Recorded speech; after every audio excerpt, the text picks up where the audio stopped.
অনেকেই বলে ভালোবেসে বিয়ে করলে নাকি সেই ভালোবাসা কিছুদিন পরেই জানলা দিয়ে পালায়। এটা আদৌ কতটা সত্যি আমার জানা নেই। আমার মতে কোনো মেয়ে টাকা পয়সাকে ভালোবাসে না, চায় তার স্বামী যেন তাকে একটু কেয়ার করে, ভালোবাসে, সম্মান করে, এইটুকুই। আর মেয়েদের চাহিদাও কিন্তু বেশি না। টাকা তো আজ আছে কাল নাও থাকতে পারে, ভালোবাসা চাইলেও টাকা দিয়ে কেনা যায় না। আর সংসার করতে গেলে একটু মন মালিন্য হয়। সব থেকে দরকার হলো দুজন দুজনকে বোঝা, দুজন দুজনের পাশে থাকা। আমাকে অনেকেই বলেছিল আবেগে বিয়ে করতেছো, আবেগ কেটে গেলে ভালোবাসা জানলা দিয়ে পালাবে। আমার কথা হলো আমি যাকে বিয়ে করব, যার সাথে সারাটা জীবন কাটাবো, তার জন্য যদি আমার আবেগই কাজ না করে তাহলে কিভাবে সংসার করব। আর অনেকেই বলেছিল সমবয়সী বিয়ে করলে নাকি কোনোদিন সংসারে শান্তি হয় না, কিন্তু আমার মনে হয় আমরা সমবয়সী বলেই আমরা দুজন দুজনকে অনেক বেশি বুঝি। ভালোবেসে বিয়ে করার পর আমার আত্মীয় স্বজনদের থেকেও আমি অনেক কথা শুনি। একটা মজার বিষয় কি জানেন, যারা আমার সংসার নিয়ে কথা বলতো এখন তাদের সংসারেরই কোনো ঠিক ঠিকানা নাই। আর এদিকে আলহামদুলিল্লাহ আমার বিয়ের 5 বছর চলতেছে, আমি অনেক বেশি সুখী। আমার স্বামী সন্তান নিয়ে আমার পরিপূর্ণ একটা সংসার। টাকা পয়সা থাকুক আর না থাকুক, আমার সংসারে আলহামদুলিল্লাহ অনেক শান্তি। এই যে আজকে সাইফানের আব্বু বিকেলে রাস্তায় গিয়েছিল ঘুরতে, আমার জন্য আমার পছন্দের ঝালমুড়ি নিয়ে আসছে।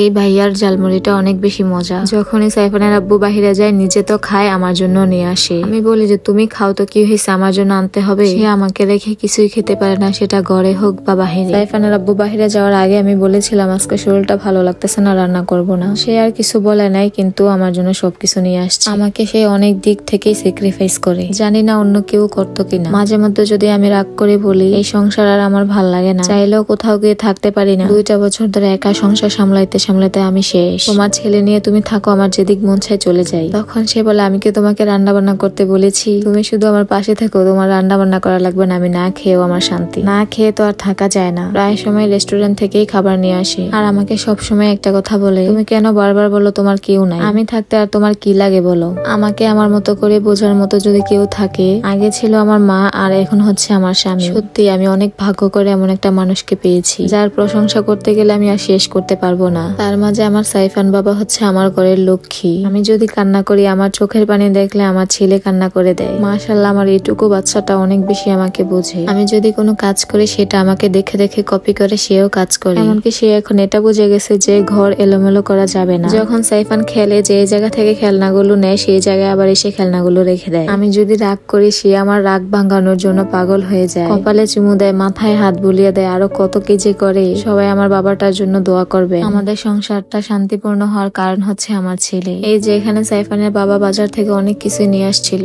রাতে খাওয়ার জন্য নিয়ে আসছে মোরগ পোলাও। বলতেছে তুমি না বলেছিলে আজকে রান্না করবে না, থাক আজকে রান্না করার দরকার নেই। এখানে সাথে ছিল আলুর চপ আর পেঁয়াজু। এটা আমার তেমন পছন্দ না, এটা সাইফানের বাবার অনেক বেশি পছন্দ। এদিকে সাইফান কি করবে বুঝতেছিল না। সাইফান তার এইগুলা খায় না, সাইফানের জন্য আনছিল কিটকাট। এই হচ্ছে আমাদের ছোট্ট সংসার, সবাই দোয়া করবেন। তো আজকের ভিডিওটা এই পর্যন্তই। সবাই ভালো থাকবেন, সুস্থ থাকবেন, দেখা হচ্ছে পরবর্তী কোনো ভিডিওতে। আল্লাহ হাফেজ।